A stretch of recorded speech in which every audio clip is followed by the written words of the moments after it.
very good evening and a warm welcome to all of you. On behalf of our team at Founding Fuel, there's Charles, Ramnath, Shweta also, and our partners at The Signal, co-founders Dinesh Narayanan and Venkat.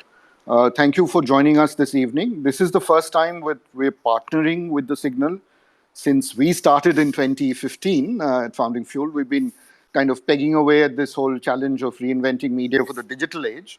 And in the last 6 months, we've been quite impressed with the work that put out by The Signal, work that is thoughtful, focused, and relevant.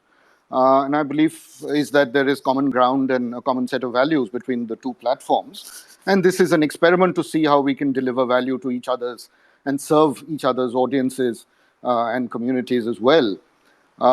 As you know, today is a public holiday here in Bombay and across the state of Maharashtra and perhaps many other states on account of Lata Mangeshwar's passing yesterday. So before we start, I think it's important to acknowledge her contribution. She was one of our greatest singers. And although we lost her yesterday, but the power of her work, and thank God for digital, will continue to provide joy to millions of people, not just in India, but around the world in the years to come. Now, this Twitter Spaces conversation is an important one. India is at an inflection point, and we have a very strong panel, and I'll quickly introduce them in a bit, to help us make sense of the shape and direction of the political economy in the complex times we live in, and help parse the issues that lie at the intersection of politics, economy, and society. Our anchor this evening, Dinesh Narayanan, will shortly tell you more about how he plans to thread together this evening's conversation. But I'd like to first quickly welcome and introduce our three panelists and, of course, our moderator. First, Mr. Anil Swarup, who's had a very distinguished track record at the center and in the state of UP, both as Secretary of Coal and Education. And for the sake of this conversation, I'm going to stick to first name terms. So hello, Anil. Welcome to this session. My friend Niranjan, who's a seasoned economist, author, and columnist, and CEO and senior fellow at Artha India, he's going to be joining us. And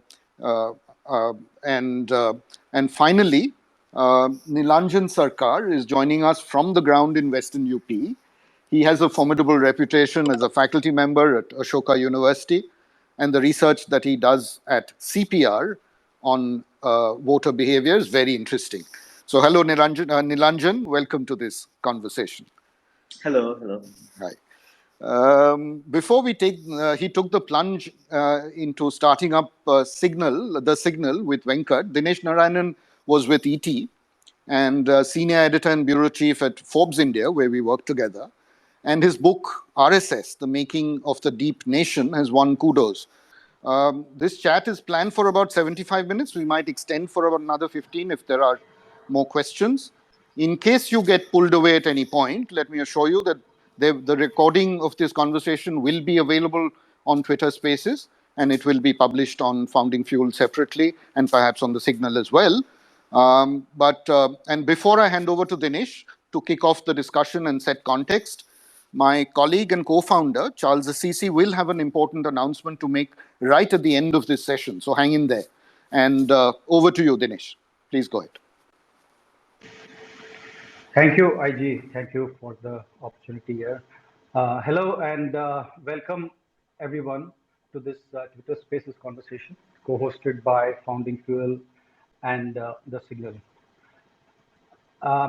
Let me briefly contextualize this conversation before we get into the questions for our distinguished panel today. In 2014, as the prime ministerial candidate and current Prime Minister Narendra Modi had urged voters to give him an opportunity to transform the country. He had showcased his work in Gujarat then and said that he is the best placed person to bring about this transformation for the entire country. Now, last week, Finance Minister Nirmala Sitaraman presented what was the Modi government's 9th budget. It spelled out an ambition to make the next 25 years of the Republic sort of destiny-defining ones. And in the past 7.5 years, India has weathered many storms, political storms, economic, many of them. The Narendra Modi government has also gone through some ups and downs, but many believers in 2014 are now critics, and many critics of 2014 are now believers. Uh, and past 2 years have not been good for anybody, and it has completely changed the world without a doubt. It has made very few options left for many people. It has complicated many pathways, both for the public, the public, governments, institutions, everybody. The only certain companion seems to be uncertainty these days for any endeavor. Now, what we are looking at today, we are trying to unravel the sort of triple helix of economics, politics, and governance, and the pulls and pressures each one has on another. And but largely, what the theme of today's conversation, which is economy and electorate. How does the economy shape electorates? How do political leaders take economic decisions, and sometimes they even become prisoners to those decisions. But it impacts their politics. It impacts governance. It impacts narratives. They have to recalibrate their many of their initiatives, many of their political initiatives, social initiatives.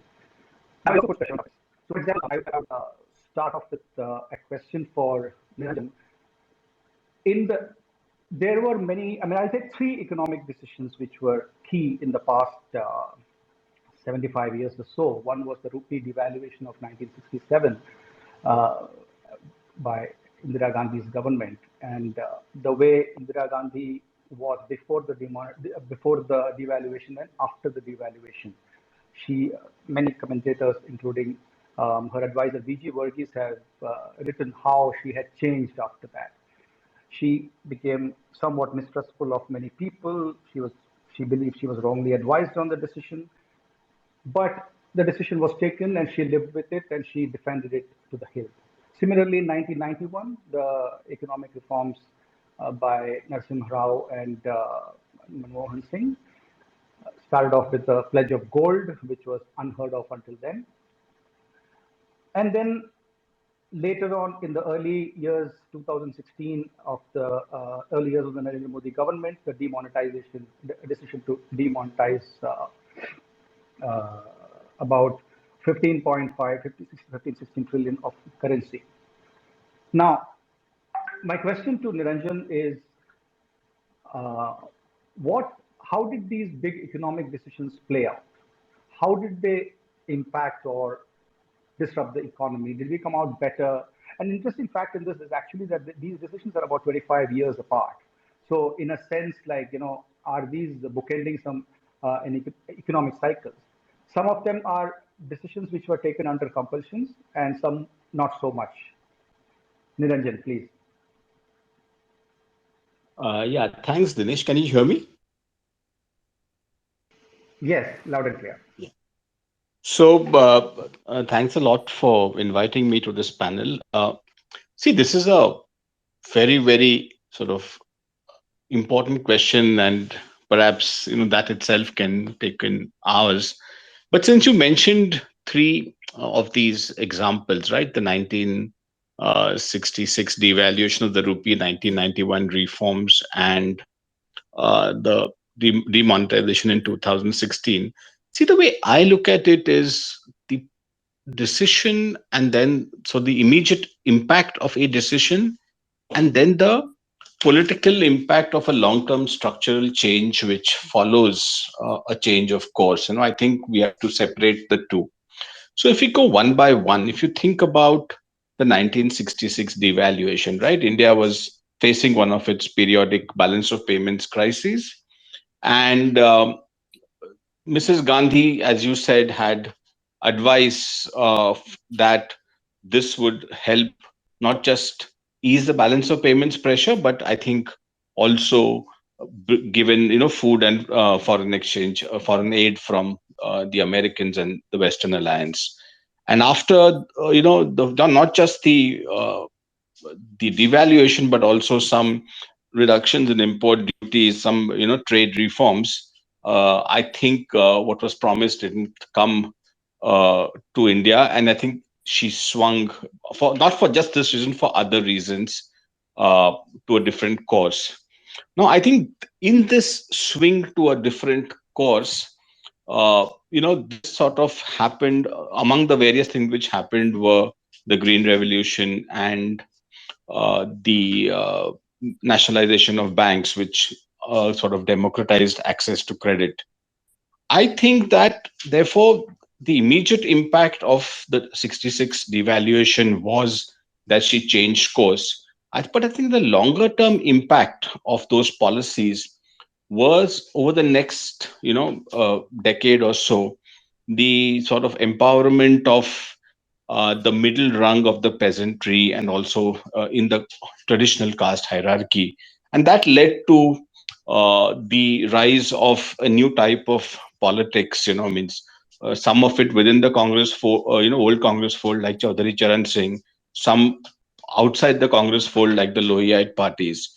So I think the impact of that event could be thought of in two ways. One is the immediate impact, and then the sort of deeper structural change in the economy and hence the politics of the next decade. I would argue similarly on 91, that 91 again was in response to a balance of payments crisis and also a deeper, as Manmohan Singh said in his 91 budget, it's not just a lack of foreign exchange, we have a deeper economic problem. And that led to, it's everyone knows, especially since last year was the 30th anniversary, that very radical changes. No, I think again that's the event and the shift in economic course. But I think the entire relinking with the global economy and the overall change in economic policy led to the creation of a new sort of emerging middle class, which perhaps again 10, 15 years later became the political base of the BJP after 2014, which expanded, BJP expanded beyond its traditional political base. 2016 demonetization is very different because it was not under any compulsion. It was a decision taken by the government almost unilaterally, and that it's not, if you take this medium term impact of 10 years, we are still halfway through that. So I wouldn't hazard like a firm hypothesis, but I think that that also led to a destruction of the informal sector, a push towards formalization, and several other things. Now, the question is that whether that demonetization event will also lead to a structural change in the Indian economy and therefore the politics which is built on it. Those are just my opening remarks. Again, just to reiterate, I think we need to look at the impact in the immediate period as well as over a longer term of say 10 years. Thank you. Thank you, Niranjan. That the short term and the long term consequences and impact of these decisions. And I would like Neelanjan to focus on some of the long term issues and go a little bit deeper into it. And Neelanjan, if you can tell us how it had shaped the politics of the day and how leaders had of those times, whether it is Indira Gandhi or later on Narasimha Rao and the Congress governments, which came later, and how they recalibrated their politics and political narrative. And to this day, if you could slightly go deeper into that, that would be great. Neelanjan.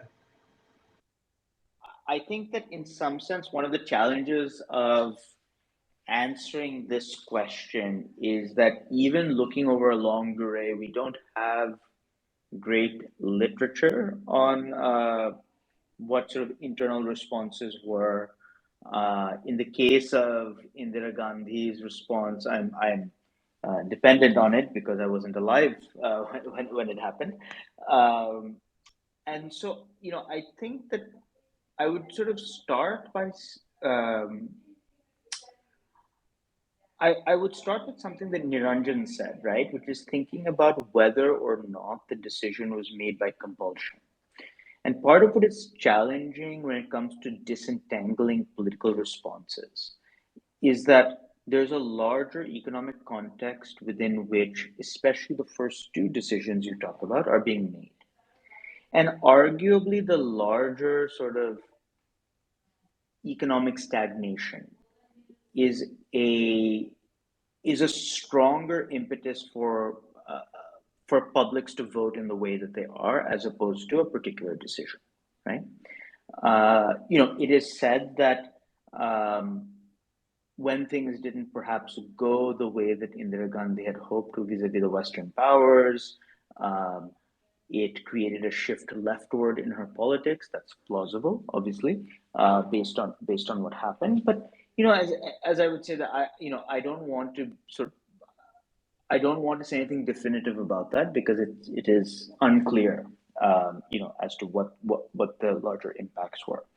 What is clear is that it was economically, it was politically very difficult for the Congress at that time. I think we still look at big majorities and we think, okay, well, 1967, the Congress sailed through. But at the time, if you look at what happened to its seat share, it did negatively impact in the short term how the Congress would do electorally.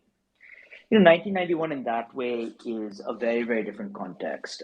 There are many, many things that are happening in the country on the security front, on the economic front, and actually on the political front, right? So in the early 90s, you are getting the proliferation of social movements, political parties.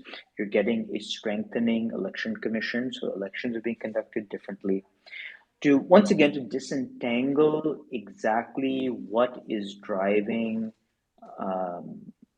what I think in many ways is Congress's last hurrah as a dominant party in the system. As I said, there are many factors there, right? So what I would say is that the immediate political response is not necessarily driven by a specific decision vis-a-vis devaluation or demonetization as would happen in 2016, 2017, but rather the larger sort of economic context. Now, what is different about what happened in demonetization is that in some sense it was elective surgery, right? As opposed to one in which the doctor said, you have to do this, otherwise, bad things will happen to you. And there will continue to be very, very strong debates about how that shapes the system. Now, what I can say in the short term, because obviously this is what I've studied the most, is that politically, I can see two very obvious changes, right? So first, the BJP understood that unlike an earlier jibe of Modi as being sort of a crony capitalist, being supportive of corporates, reimagining himself as somebody who fights for the poor, vis-a-vis welfare schemes, demonetization became another key plank in that argument and was used quite effectively, right? The second thing, and we continue to underestimate how much of a factor it was, but it is a major factor, is the extent to which this decision really impacted the economic fortunes of other political parties, right, outside of the BJP, because of how these parties are funded. I can talk about that in some more detail, but I think the implication is clear, right? In terms of local sources of capital that were very important for BJP's opposition parties, as opposed to corporate or more centralized sources of capital, which the BJP has done better with. So when we sort of see demonetization in tandem with other changes in electoral financing, we see a major impact in terms of how the BJP is able to do politics vis-a-vis its competitors. And in that way, and the reason why I said it's important to see this as elective surgery, again, we will never know, or I will never know, I'm not an insider, I'm not in those internal meetings, what was the explicit motivation, how much of it is political in various ways, how much is it about electoral funding. But even the short to medium term effect on electoral financing and political outcomes was clear. So I would just sort of leave it there. I would say that, this distinction between obligation and a decision to do so becomes quite apparent when one sort of thinks about the politics of the day and the politics henceforth. Right. Thank you. Thank you, Neelanjan. I really like the way you put it, that it was an elective surgery. At the time, it was also defined as a surgical strike on black money as well. Right. Mr. Swarup, I'm coming to you because you are one person who was there in the government when the demonetization decision happened. You've served in the government for 38 years, and since then you've been writing extensively about your experiences as well as some of the key issues which we face in governance. Now, when a big decision like this is taken, whether it is devaluation or trying to overhaul the entire economic positioning of an entire country from one sort of ideological a framework to another one, a 180-degree change in 1991, or something like demonetization. It obviously puts a lot of pressure on the system which actually executes it, which is the officers, and they are also the ones who also provide ideas to the political class when in power. Like they say that politicians come and go, but officers remain. The bureaucracy remains there, and it is running the country really. So, what are the pulls and pressures officers face and the governance system faces when something like this comes? And they are mandated to implement it, but they're also come under some sort of a political pressure later on, gradually, as the decision's impact starts unfolding. Mr. Swarup. Well, thank you very much. At the outset, let me confess that I have been a practitioner, so from purely ideological point of view or intellectual point of view, I may not be able to throw much light. As far as bank nationalization was concerned, I was then in school, so I don't know what happened to the bureaucracy then, but a lot of churning was going on at that point in time, and someone who worked at that point in time would be able to tell. But before I explain the next two events, one that happened in 91 and the other in 2016, I would like to express that, my understanding of now political economy of this country is that neither are these economic decisions taken on political considerations, nor there is a political fallout of these economic decisions. They are pure and simple economic decisions. Both in 1991 and 2016 were not, I'm convinced, were not political decisions. 1991, of course, out of pure compulsion. So how did the bureaucracy react? At that point in time, yes, it was basically a regulated economy, and the economy started opening up. As luck would have it, in the late 90s, I was Export Commissioner, Govt of India, and we were responsible for dismantling the entire regulatory mechanism that the Director General of Foreign Trade had. And it happened pretty smoothly. Contrary to the general impression that you have outside the government, I think civil servants are basically managers of larger decisions that are taken. They, of course, provide a lot of inputs in the case of either policy making or even in implementation of those policies. It was not as difficult as I thought it would be as an insider, since I was a part of that machinery that was happening. And once a political decision was taken, it went off. Whether it was taken to its logical conclusion, I'm not very sure, because I don't know whether the politics of that time was determined to take its to its logical conclusion or not. Very difficult to say. But at that point in time, I could make out that everyone was busy in unshackling the shackled economy. It happened that way. What happened 2016 was a secret, actually. No one in the government knew about it. I don't think any civil servant knew about that decision. I can tell you that finance secretary, who's now presently governor RBI, poor chap, he was not aware. And that's why a lot of mistakes were made thereafter. I can tell you from my personal experience that in November 2016, when I heard it on the television, I was very happy. You know why? Because I was at some point in time, I have served as secretary to chief ministers. And one of the chief ministers that I served was Mayawati. And I'm sorry to say that the amount of wealth that she had amassed as a consequence of a variety of things that she did, I was very happy that all the money that she would have collected would have become zero now. So I was very happy to begin with. But the manner in which the demonetization was implemented, for the simple reason that there couldn't have been some advanced planning because it was a secret. And despite no planning, there are few things that could have easily been done. Let me share one such example to you, because I asked this of the present governor, who was then the finance secretary. I asked him, "Yaar, ye batao, why did you reduce the size of 500 rupees note?" It is because then you could have visualized what will happen to the ATMs. The poor chap didn't really have an answer. He said, "Boss, कागज बचाने के लिए paper बचता बहुत." हमने कहा, यार ये परचून की दुकान है क्या? Look at the inconvenience to which the common man was put.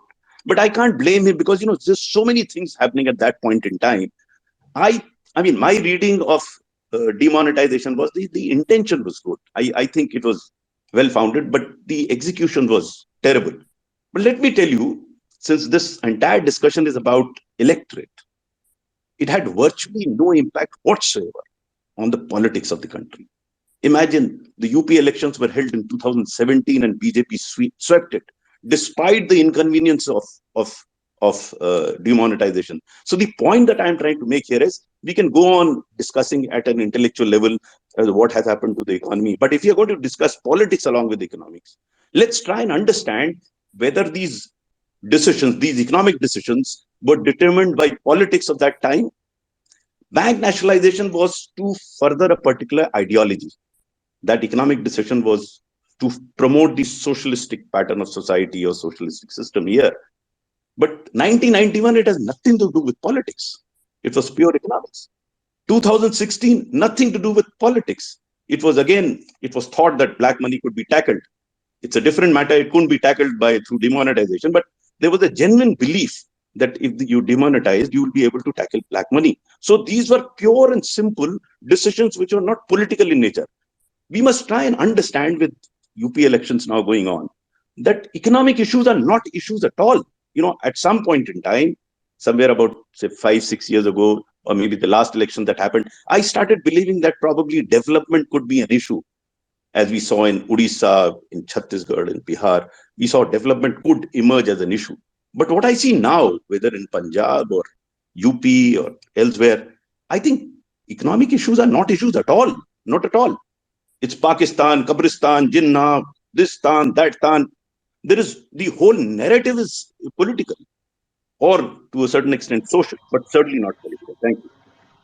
Mr. Swarup, but don't you think that in 2014, to some extent, at the time Prime Ministerial candidate Narendra Modi had managed to change some of that impression that development cannot be a political plank, because he was showcasing Gujarat and he was talking development. He had said that, look at my report card after 5 years, 10 years, I will transform the country. This is what I have to offer. Sabka Saath, Sabka Vikas.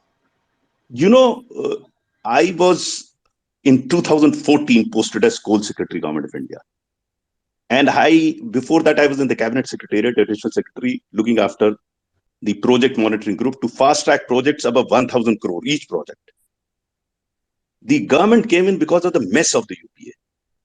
Total mess. I mean, it was chaos. Chaos in the sense that every minister was having a ball. If that be the case, it was again, of course, that may have added to what Mr. Modi was saying. He spoke about the development agenda.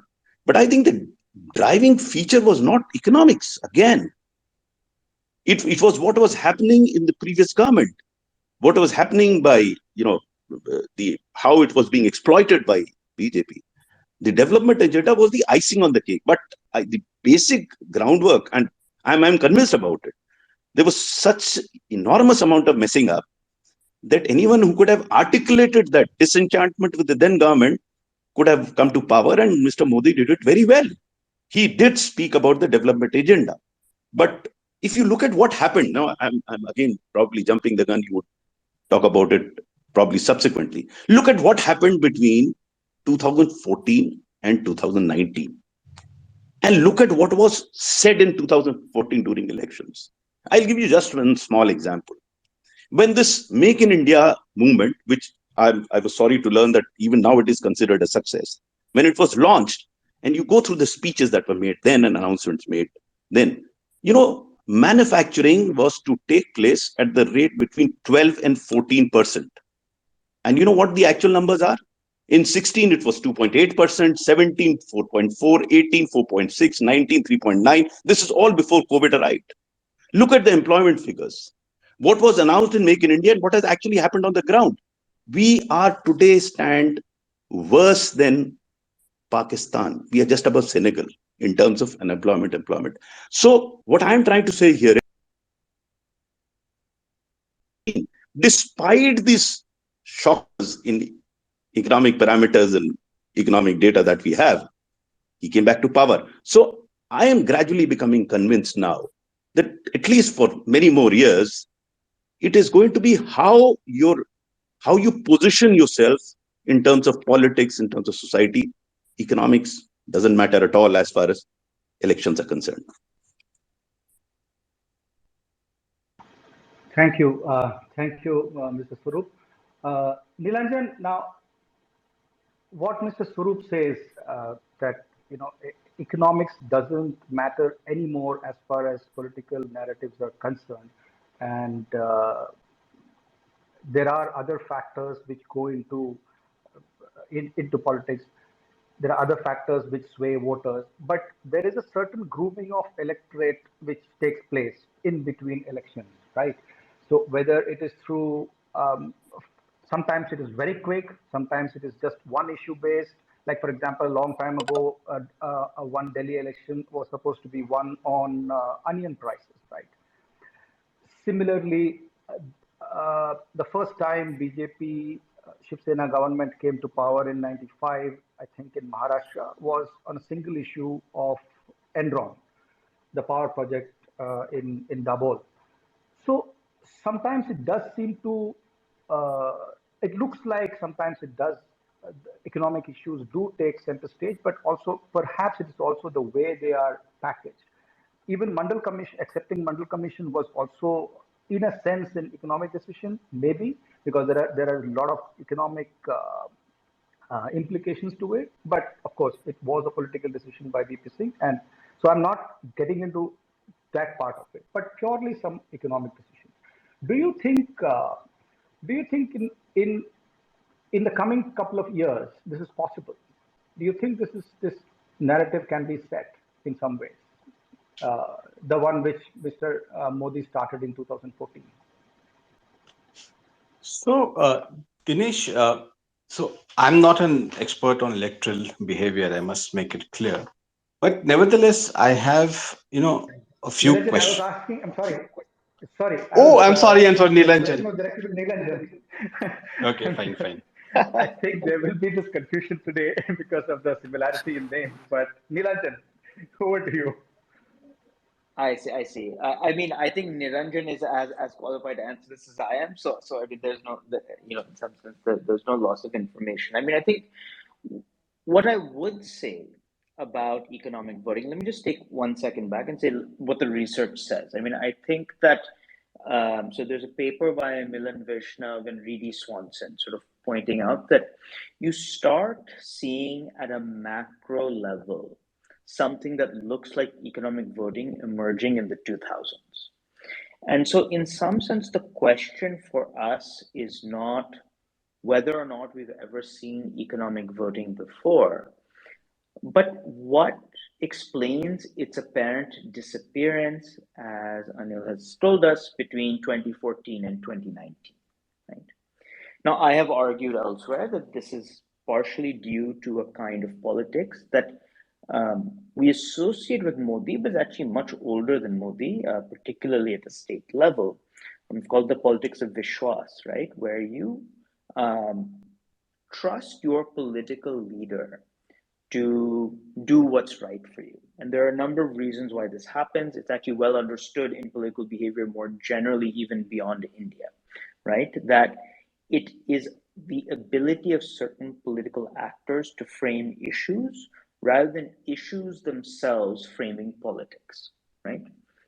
And I think we're very much in that context. I don't have to give all of the examples that I think many people will be aware of in terms of the ability to set media narratives, the ability to build narratives in general, politically. But I do think what is interesting is that since 2014, the image that we may have, let's say, had of the Gujarat model, one kind of economic, political economy kind of appeal has come to the fore. It may not necessarily be good for India, but that is of targeted benefits, right? We see the extent to which Modi has played up his schemes. We can talk about the current budget later, right? The extent to which it has actually been impactful for its popularity. So much so that I have argued that other welfare chief ministers within the BJP have paid a heavy price, like Shivraj Singh Chauhan, Raman Singh, right? Because today, if I'm a voter and I'm thinking about who's given me a government scheme, I'm thinking about Modi. I'm not thinking about my chief minister. You can also see that places where the BJP has flopped electorally.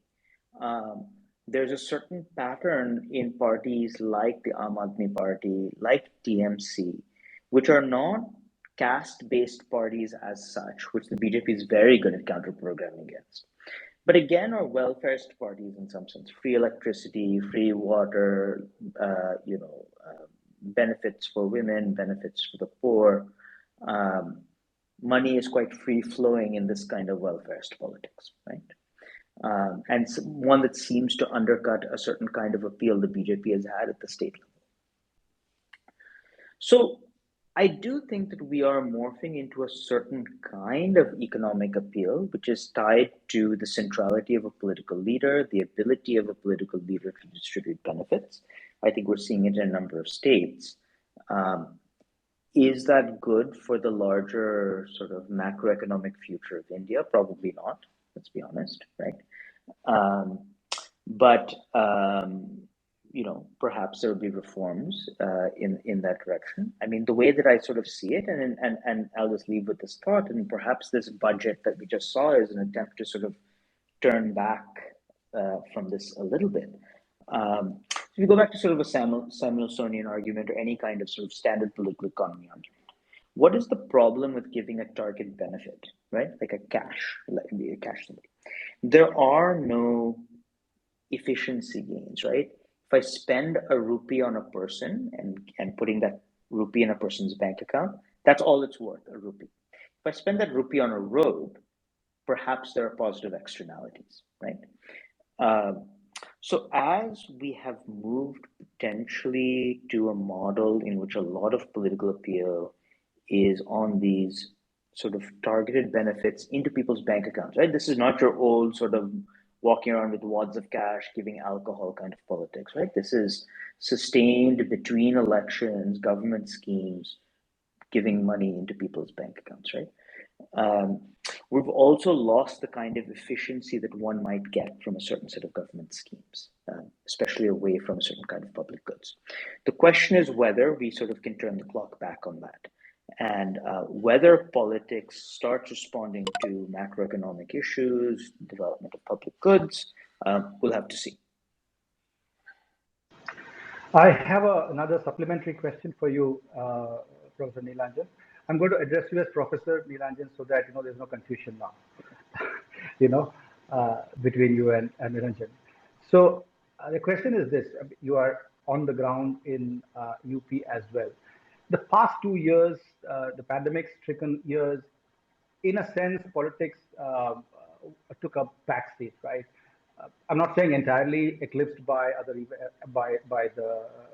pandemic, because there were obviously the Bengal, Kerala, Tamil Nadu elections and all that. So clearly, it was not entirely out of the public mind, but generally it took a backseat because of the pandemic. Now, is is public health management, economic management, public finance management, and somewhat federalism, is that an issue? Do you see these as an issue in any of the state elections which are happening right now? Because we read and hear a lot about political management, the slicing and dicing of parties, slicing of parties, but someone leaving, someone joining, but really these issues. So I'll give a very quick answer to this. The railway riots are just the tip of the iceberg in India. The one thing that is noticeable in UP, and I think Zoya Hassan has written about it recently, is that everybody, even people who support the BJP, are talking about the lack of jobs, right? That is a sea change for people who've been working in UP, right? But the first thing people mention is their caste. Does it have electoral impacts? I mean, that's a very difficult question. We'll have to wait and see. But there is no doubt that that is a monster in the waiting. I think the one thing that is noticeable on the ground is that the energy that we associate with the youth and Modi and BJP, that energy is lacking, especially in Western UP.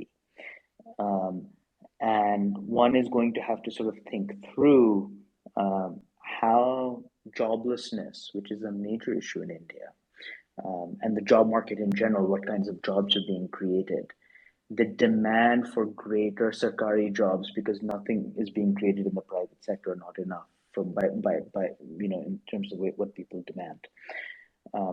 How does that start affecting politics in the short, medium, and long term? And that's something we're hearing a lot in UP. And it's the first time we're hearing it to the extent that we're hearing it.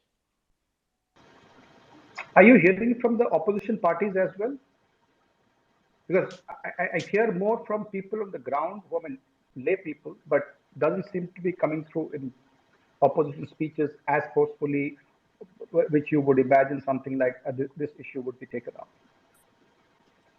I would agree with that. I mean, I think if I'm to be very cynical for a second, I think that the problem with political leaders is that, and give credit to the BJP because they're not so much in this mold, is they often seem to be living in another India. I think today when you talk to political strategists or even political analysts, they're still trying to figure out which way this small Jati group, what percentage is going to go here and there. And quite honestly, the game has changed a lot, right?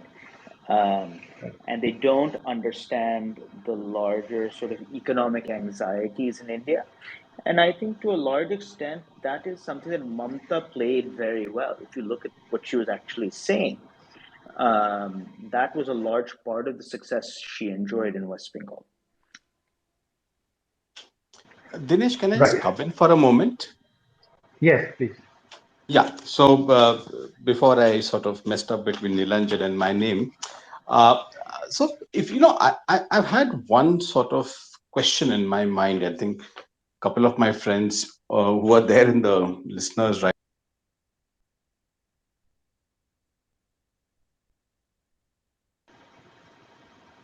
Hello.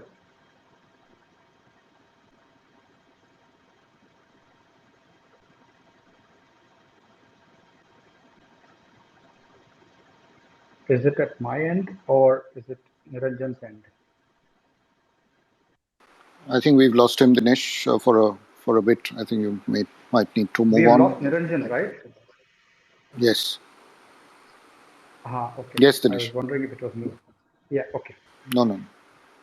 Sure, we'll get him back. Has Mr. Swarup also dropped out?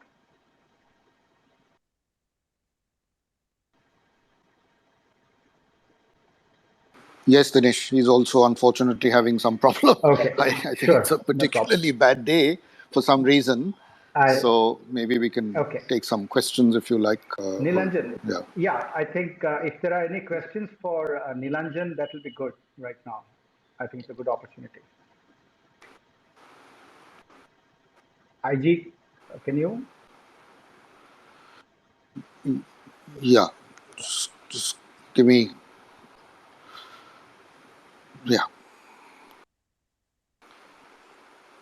Yeah, just give me a sec. I'll just pull up the questions that have come in so that we can ask. I think there was initially a question from our former colleague Srini, and I think he's asking, the big question on his mind is whether India is an economic entity or a religious entity. Now, we seem to be kind of moving towards almost a theocratic state, which is kind of undermining the economic opportunities for large segments of the population.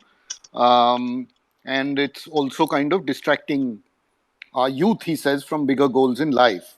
Can such a country which has pivoted to religious identity as a fundamental building block of social and economic organization ever achieve its true potential? Or does this pivot have the potential to end India's growth story? I think Professor Nilanjan and then maybe Niranjan could take a stab at it, and we'll try and see if he can get Mr. Swarup back as well. Are you able to hear me? Yes, we can hear you. Okay, great.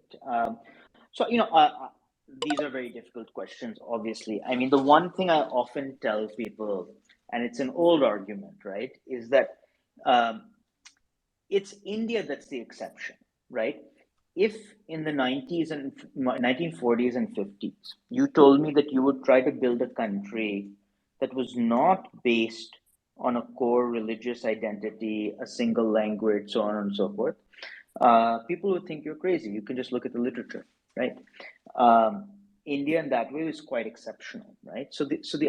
And there are plenty of nation states that have had robust economic futures and economic policy.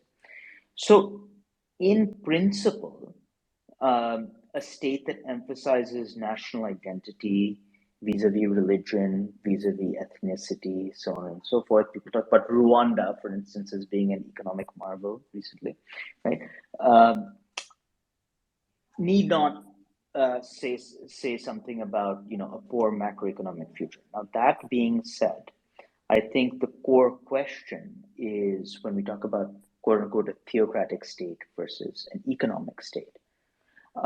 The extent to which political leaders are willing to forego what might be the correct set of policies for macroeconomic growth for some kind of religious consolidation.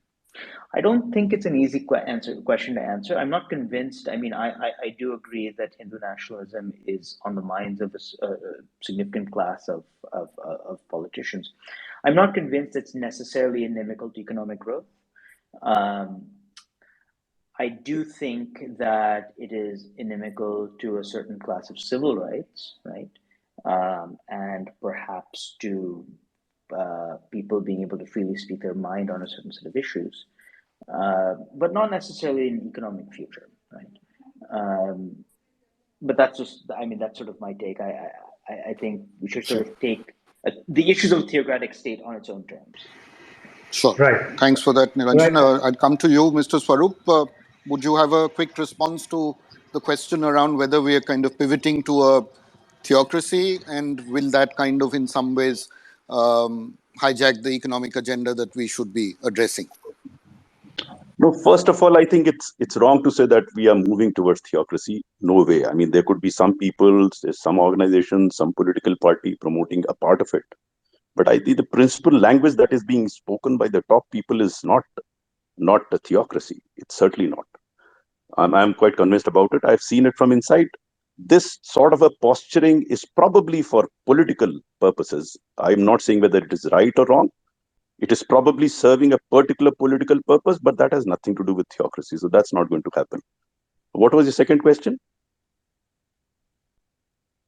No, so whether it in some ways it could disrupt the whole economic agenda or not. See, again, we are confusing too many things. the economy or the economic part runs independently of it. So if demonetization happened, it happened. I mean, again, we may criticize, we may say it was not implemented properly. It had nothing to do with the theocratic understanding or theology. Nothing to do that. I think all economic decisions that are being taken now, again, whether we agree or not, whether they are happening on the ground or not, but whatever decision that is being taken has nothing to do with the religion part of it or the ideology behind it. They are absolute. I mean, that's the beauty of this country. I heard somebody, probably it was Mr. Nilanjan. I'm sorry for using the word Mr. because I've not had a stint in the US. And in India, until we know someone is younger too, we don't take their first name. So I'm using the word Mr. Nilanjan, though I'm assuming you might be younger to me. But I would insist on calling you Mr. Nilanjan rather than Nilanjan unless I know you very well or probably studied in the US. So Mr. Nilanjan had mentioned about Rwanda. Rwanda is a different, I've examined what is happening in Rwanda. Rwanda is a different country altogether in the sense of look at the politics of that country. I mean, it's run by a single individual. It's not, so to say, in real sense democracy. So we are experimenting. Again, I'm not saying what is happening there is wrong and what is happening here is right. That's not the case. The context is totally different. So here, I was convinced, and since I worked in the government, this NDA government for 4 years, and first 2 years from 14 to 16, what I saw of this government was absolutely amazing. I was filled with enthusiasm. Look at the way coal block auctions happened. Look at the way decisions were being taken. To me, and I have written about it, I think the demonetization is a watershed in the sense that after demonetization, the tentativeness came about, the insecurity came about. It was not insecure at all. In fact, again, I have written a lot about it, how interactions were happening within the government. It was very open, criticism was allowed, and we are moving in a particular direction. The same government were moving in a particular direction. What happened about after 2016 is a matter of research. But my understanding is when demonetization happened and when things started going bad and wrong, the courage to accept those mistakes. It is for the first time during farm legislation that we have acceptance of a mistake. Every government makes those mistakes. This government was doing phenomenally well up to 2016. You look at various parameters, whether growth parameters, manufacturing, things started going bad after 2016. So the economy part, the government was look at the positives of the economy. Let me put it. Look at what is happening to the digital space. Phenomenal. Look at what has happened to road infrastructure. Despite COVID, it has grown at the compound rate of 17%. So this government, I'm telling you, I'm comparing it with previous government, and I've seen both these governments from very close quarters, is very decisive. When they decide to do a thing, again, we may disagree with the decision, but they're decisive. They move fast. And once they decide, they deliver it on the ground. So this government, to my mind, is extremely, extremely capable.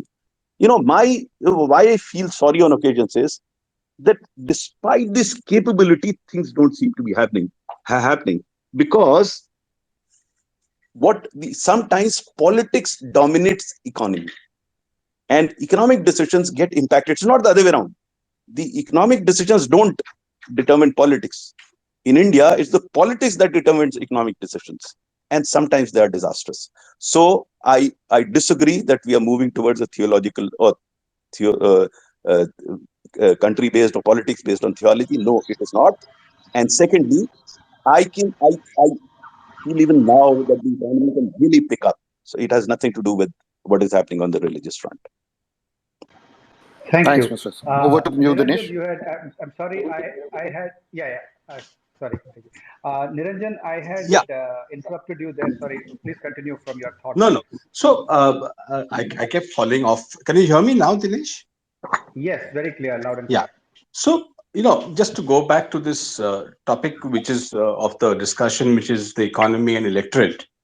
See, it's not that economics doesn't affect electoral choices, but in India, it's inflation rather than joblessness, which till now was the primary trigger for electoral action. So it's interesting. If you go way back to the 1974 JP movement, it actually began with mess fees being increased in some colleges in Gujarat, and So Gujarat. Yeah. inflation, then if you remember in 1980, Mrs. Gandhi came back with the price of onions as her, one of her campaigning points. Even the UPA actually was, many years of high inflation. So the question is that unlike, say, the West, why is it that inflation tends to have greater political impact than, say, unemployment or lack of jobs? And I think it's partly because of the structure of the Indian economy, that we have an informal economy where people get absorbed into family farms, family enterprises. So therefore, sort of people sink into disguise unemployment, but they have the feeling that they are employed. Uh, so if you look at the demonetization episode, or even the entire migrant crisis after COVID, people sort of went back to their villages and got quote unquote employed in their family farms. So it's a sort of a shock absorber. It doesn't mean much on the income side, but it gives the person a feeling of.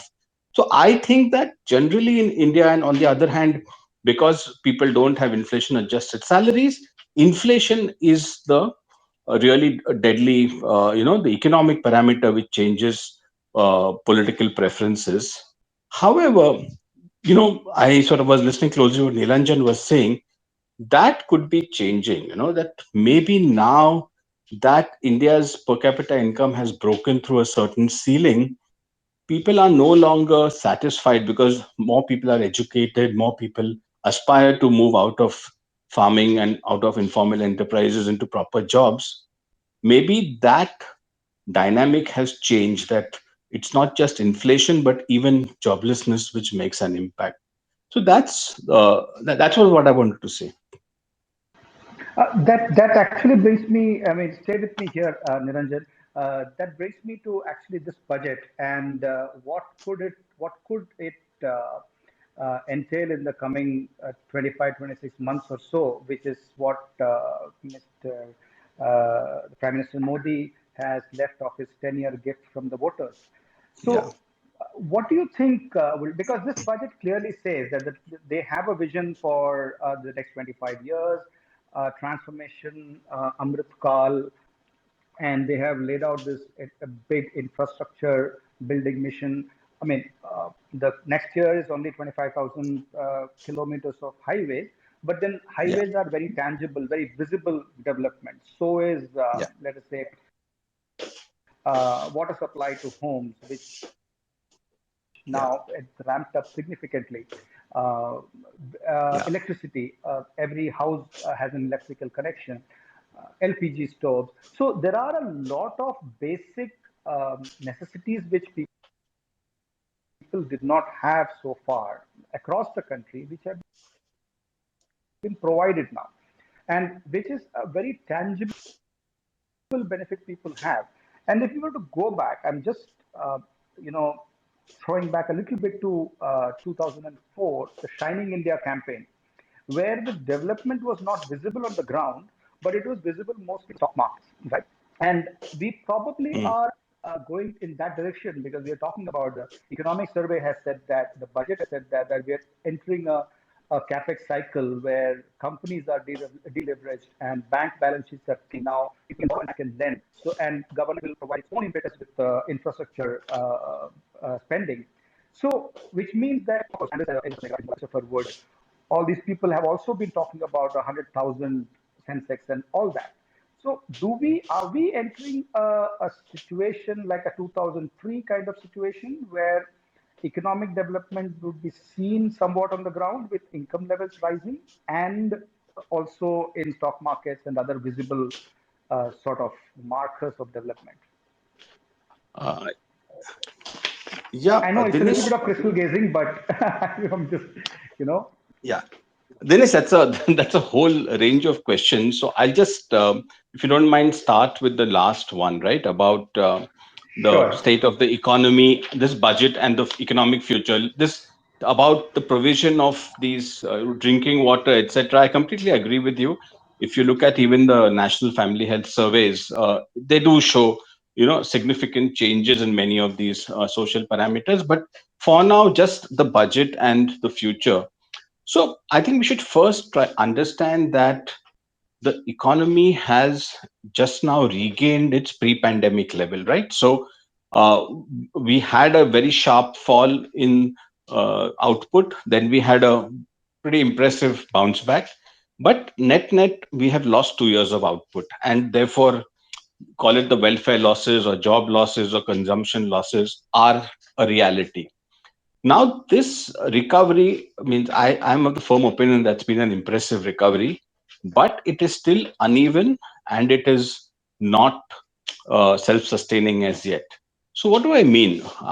Uneven in the sense that we all know that there are still inequalities which have been, the recovery is helped some more than the others, some income groups. Also, I think the recovery has been led by profits rather than wages. So I think these have significant macroeconomic consequences. The other thing is that it's not self-sustaining as yet, in the sense that consumption is still weak. You see, some parts of the consumer story are very good, and some parts are not so good. Corporate investment, I completely agree that companies have cut down their debt, banks have been cleaned up, but that's not the only driver of corporate investment. If you look at the capacity utilization numbers which the RBI releases, capacity utilization is something between 62 to 65%. And usually the capex cycle takes off only when capacity utilization crosses well over 75, closer to 80%. So till this excess capacity is used up, I find it very hard to believe that the capex cycle will take off right away. So therefore, it needs government support, the recovery. With the RBI in a way almost tied into interest rate hikes this year, the only support can come from fiscal policy, which I think is why the cut in the deficit has been pretty modest. So that's as far as the recovery goes. And if you look at really impressive periods of growth in India, there have been two factors, means you need one strong global demand for your goods and services, and India has had a very good export run. Secondly, you need a very strong private capex cycle. The global demand is there, the private capital cycle is not yet there. So therefore, in the next 2 3 years, a lot depends on how to make this recovery more sustainable by getting consumption more broad based, and getting closing the sort of output gap or the excess capacity gap, so that companies start using their free cash to invest in new capacity. Do you think then that could we be in a situation at any point of time in the next couple of years? And because we generally see the tendency of companies is that once they've cut jobs, they hire back uh, gradually rather than hiring back all of those. So the jobs, the number of jobs may not come back as much as the people have lost them. Similarly, uh, even if the private capex cycle were to take off, what could be sort of the lag period? Would it be, I'm coming to a point where would it be enough to create a political narrative around that we have delivered development कि in some ways अच्छे दिन आ गए हैं by 2024? Is it possible that we could reach that point? Yeah, so the jobs question is going to be a tricky one, because I just talk about the pandemic impact, right? The labor force participation ratio has plummeted. So lots of people have just given up looking for jobs. And we all know that the female labor force participation ratio anywhere in India is very low. So I Yeah. think that, creating jobs has been a tricky goal for quite some time. In fact, like, I'm a great supporter of the 91 reforms, but I think the one failure has been that we've not managed to make this transition, which across Asia, from Korea to Korea, Taiwan, Thailand, China, everyone has made of moving people from farms to actual factory jobs. We've not, but have it. So it's interesting that if you look at India from 91 to 2021, 30 years, right? 30 years of reforms. Every economic Yeah. parameter has changed significantly. Per capita income has changed, foreign exchange reserves, savings rate, etc. The one number which has not budged over 30 years is that 90% of Indians are still in informal sector jobs. It's quite amazing that there's one constant in all these 30 years of change. So I think that the jobs issue is a much deeper than just a question of one budget. I think but it's not that it's therefore, I think that the people who have lost jobs getting back their jobs, hopefully at the same or higher wages, then the new entrants, about 10 million people enter the job market. So over these 2 years, 20 million people have entered the job market, and obviously there have been no jobs. They have to be so, and then the farmers leaving so the jobs challenge is monumental. And if you think that, I don't think that 2024 is uh, like a long enough period for us to even make a stab at it. So at the most, I would say that if we reach a pre-pandemic level of jobs and wages, I think we've done a pretty good job. Yeah, that's 90% of the labor force still remains informal. 70% of them don't even have a written contract that they have Yeah, yeah. of their jobs. Yeah. Um, IG, would you like to ask a couple of Yes. questions if they have come in? Yes, there Then we are can move on there to the are a few final questions. concluding Yeah, points. Dinesh, there are a few questions specifically on employment that we were just discussing. And I think this comes from Tanmay Sure. Verma, who's asking if we've been poor in prioritizing industries that produce, essentially mass manufacturing industries. Instead of mass manufacturing industries, should we have focused on agro-based industries or even IT services? Is there a problem with the economic strategy of the current dispensation? Maybe the panelists might want to take a stab at it. Mr. Swarup, would you want to go on that?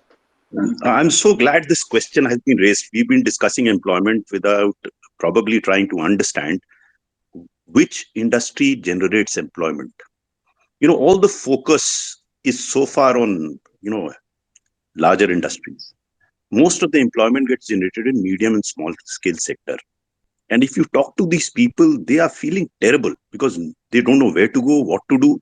The processes, despite ease of doing business, has not been good for them. So I wish there was a greater focus on medium and small scale enterprises, which isn't there. It doesn't appear. And the reason is very simple. The reason is that whatever would happen to MSME would not be sexy enough to be reported on top pages. It would not get that media coverage, which most of us hanker for.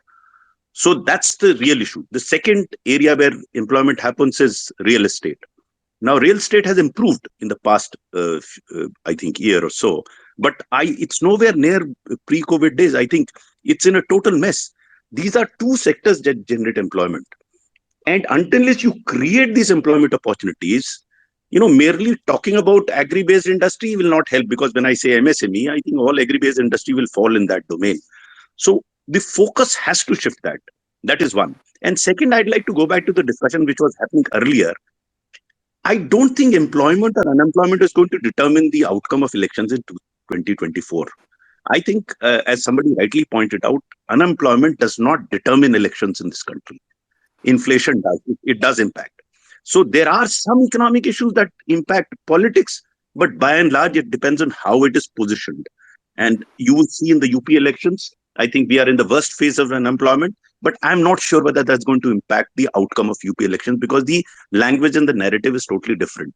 So a good question that, yes, the focus has to shift. What we haven't discussed today, probably we should have discussed today, because we spend more than an hour sitting here, is why isn't such things happening? I mean, everyone here will agree with each other in saying that this should happen. And without going into the why of a problem, we won't be able to find a solution. In discussions like this, I think the focus should be on the way forward. We have only the extended 15 minutes to discuss that. We must clearly understand that why is investment not happening in MSME sector? What can possibly be done?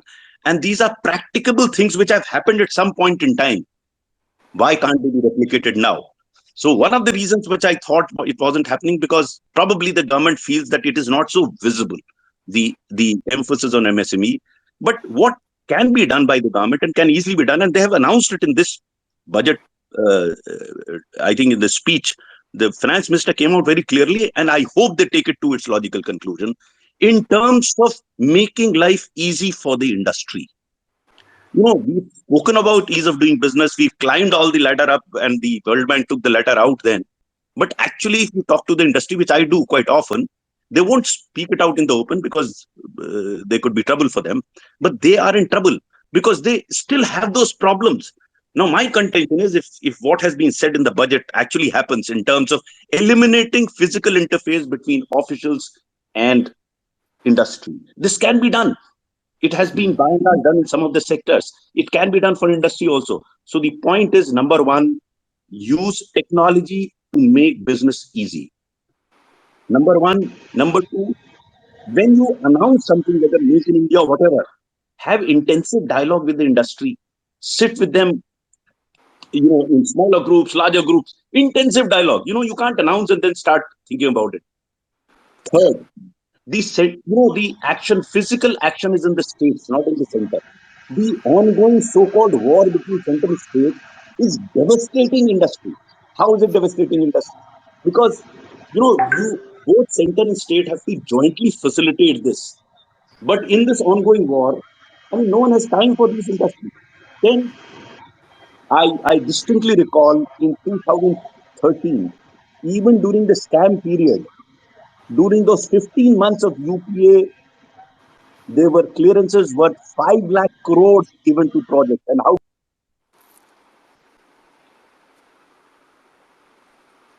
Sure. Mr. Swarup, I think we may have lost you. IG, his connection, Yeah, we've lost his connection. Yeah. But I'll just contextualize it with some numbers which came out yesterday, which was a SIDBI survey, what Mr. Swarup was saying.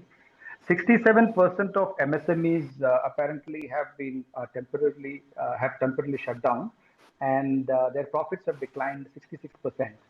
And another survey by a price survey by another organization also mentioned that the 60% of households have lost their income in the past couple of years. The poorest of them, 53%. It is dropped by 53%. So just to add to what Mr. Swarup had said. Yeah. I think we can go on to the next question. Yeah, Dinesh, there's one more question. Just one question.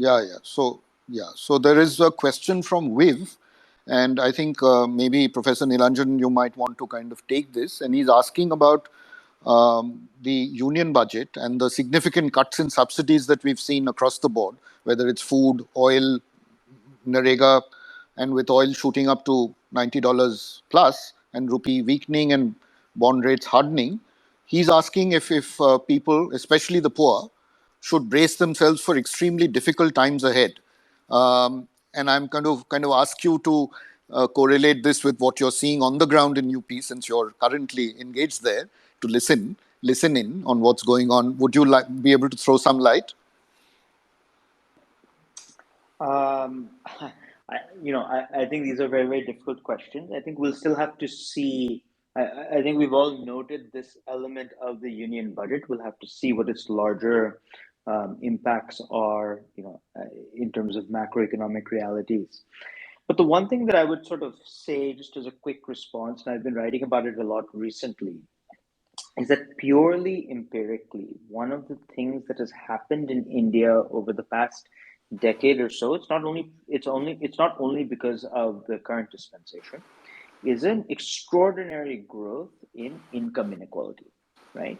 And it is true today that the top 20 profit-making firms in India have cornered the vast majority of the profits in India, right? So we have a level of income inequality, not wealth inequality, but income inequality that looks like Russia, right, in India at the moment. And this is a major transformation that is taking place in the political economy of the country and in the political economy discourse of the country. Now, when we talk about broadening the consumption base, as Niranjan talked about, when we talk about perhaps supporting MSMEs when it's the largest corporations that are drawing the vast majority of profits, when we talk about what happens when you move away from a welfare safety net, when you have this kind of growing income inequality, these are things that we don't know, but it's certainly something that does drive a large part of the political narrative. And what I would say is that without thinking about what is happening there, not just the bottom, but the middle to the bottom, we're not going to fully understand what it is that the average Indian is experiencing economically and how that is relating to political outcomes, right? I can either give you inflation at the same income, or I can keep the prices the same and drop your incomes by a lot. It's not clear that one is any better than the other, right? And so these are things that we're going to have to grapple with over the next 2 years. And I think these will be major challenges for the BJP to figure out before 2024. That doesn't mean that they're not in the driver's seat. Of course they are. But it is something that something that BJP is going to have to reckon with, if not in UP, by 2024. Got it. Thank you so much. Back to you, Dinesh. Thanks, Raji. I think we are coming to the concluding section of this conversation. I just have one question a common question to all three speakers, is that what is the sort of takeaway from this conversation today? Does it mean that the next 2 years there would be, Mr. Swarup is very clear that economics is and economic policies are completely delineated from politics and political narratives. But we have seen ultimately development is something every politician promises, and that is what they canvass votes on. Of course, there are other undercurrents which go on. They play different games as well. But what would it be, Neelanjan? What would be your takeaway from today? Sorry, Niranjan or Neelanjan? I said, Professor Neelanjan, what would be your takeaway from listening to Niranjan and Mr. Swarup? No, look, I think there's a lot of food for thought. I think one of the things that spoke to me a lot was the final set of comments that Niranjan made about, on one hand, what looks like an impressive rebound for the Indian economy, but on the other hand, these sort of niggling structural factors,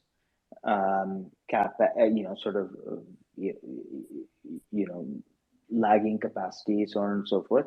I mean, these are unfortunately larger structural questions. And when we want to sort of think about India unleashing its economic potential, it's very easy to get waylaid by even many of the things that I've said about, this small promise yields this electoral benefit, so on and so forth. The ultimate macroeconomic questions are about how do you sort of deal with these inefficiencies in the economy, and how do you sort of change these sort of structural stickiness that exists in many parts of the economy. And so I think that's sort of what I got out of that. For all of what we've talked about, it still really is about asking the big questions about the structure of the Indian economy. Yeah, Niranjan, one of the things which I just thought about this when you were talking about jobs and the question about agriculture.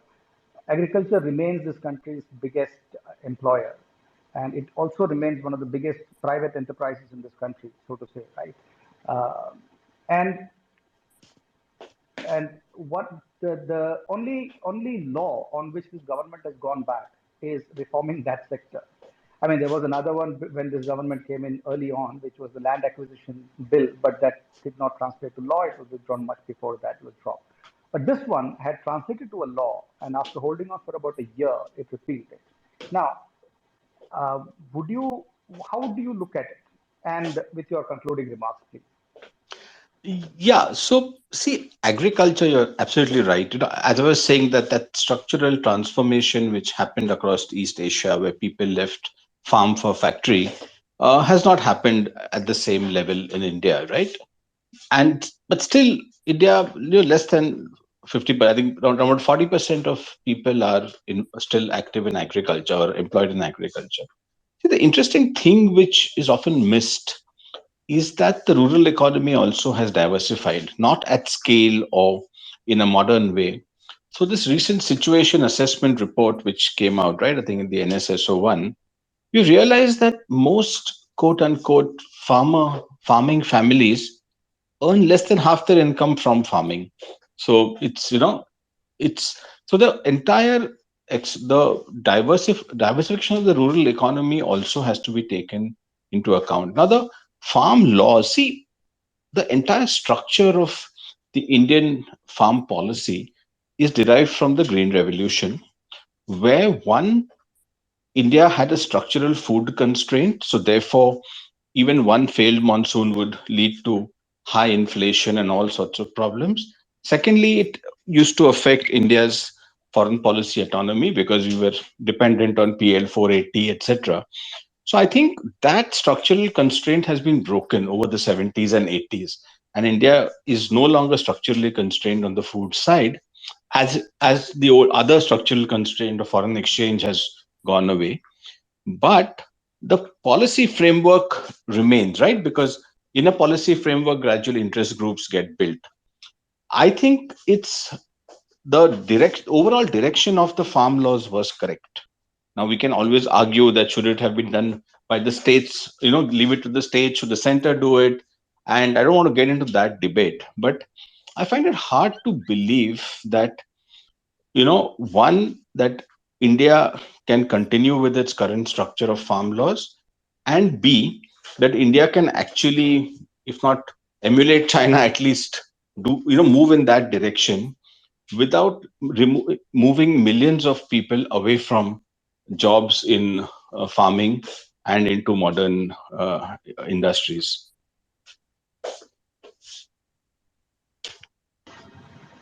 Ms. Swarup, one of the things which the budget said was that, not the budget actually, the economic survey presented a slide, a very interesting slide, the cartographic new chapter on cartography based analysis. That it was a heat map of startups in the country, and this budget has also gone very heavy on startups and digitalization. It said that 555 districts in this country have at least one startup, and principal economic advisor Sanjeev Sanyal said that these are genuine startups. Now, which would probably tie into with what Niranjan is saying just now, that this could lift these far-flung areas and a more broad-based economic growth. Do you think it is possible? First of all, let me respond to what Mr. Niranjan said. I totally agree with him. But only thing is we have to take it at two levels. One is how economic decisions are managed politically.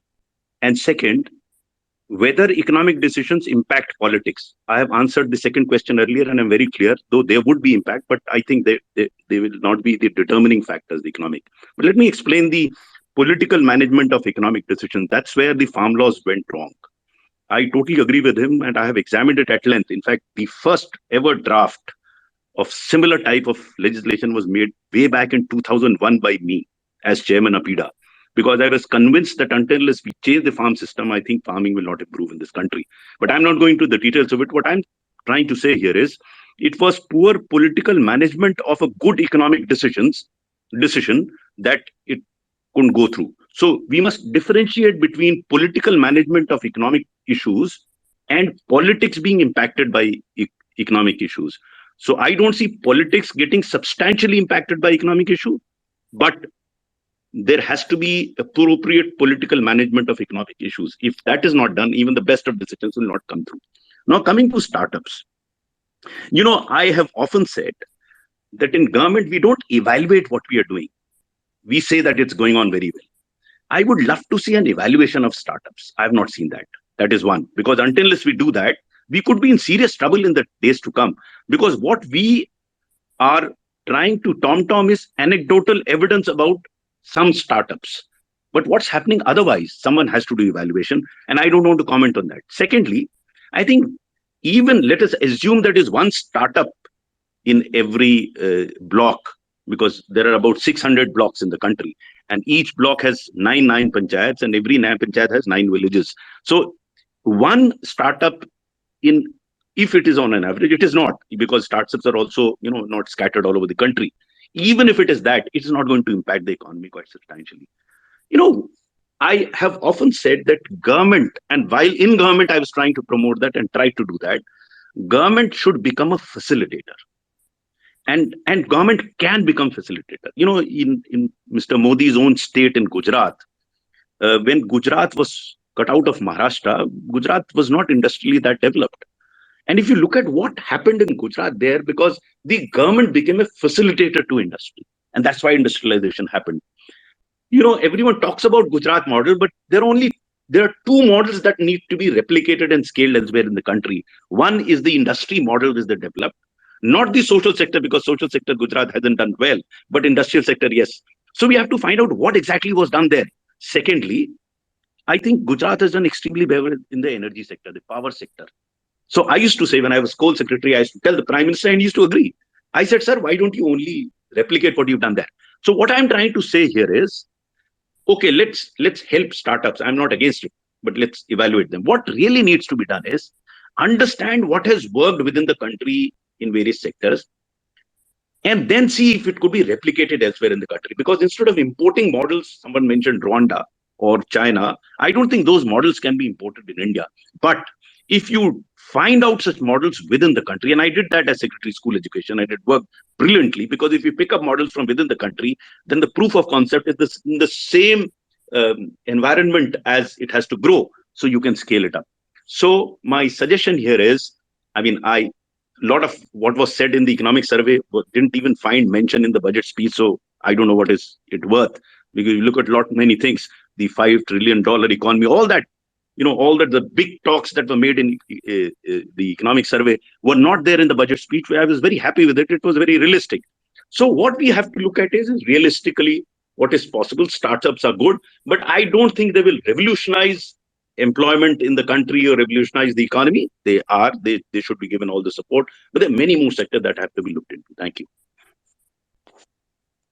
Thank you, Mr. Swarup. I think Mr. Swarup actually summed it up when he said that it is political management of economic decisions which are often unsuccessful. And I think that's exactly what we were trying to drive at today by in our title, that economy and the electorate. How do you groom the electorate? How do you manage the economic decisions you have taken and the big policy decisions you have taken? The calibration which politicians need to do. I thank you, everybody here, and I'm handing over the stage to Charles Assisi at Founding Fuel. Charles, over to you to conclude. Hey, thanks so much for that, Dinesh. So very quickly, just have a very quick announcement to make. I know we are shooting past time.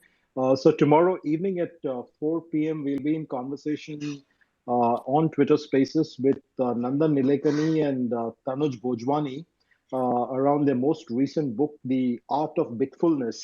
And this is an attempt to discover how they stay focused. And both of them are among the most productive people that I know of.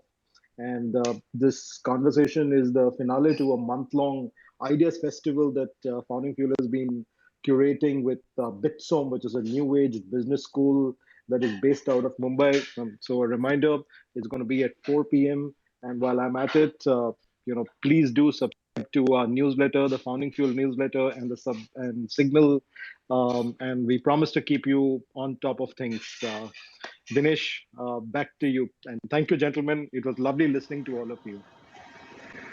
Thank you so much, and thank you very much to Niranjan, to Professor Neelanjan, and Mr. Anil Swarup. It was a pleasure listening to you. Thank you very much, and thank you to all the listeners here. Thank you, IG, for hosting this, Founding Fuel and Signal as co-host.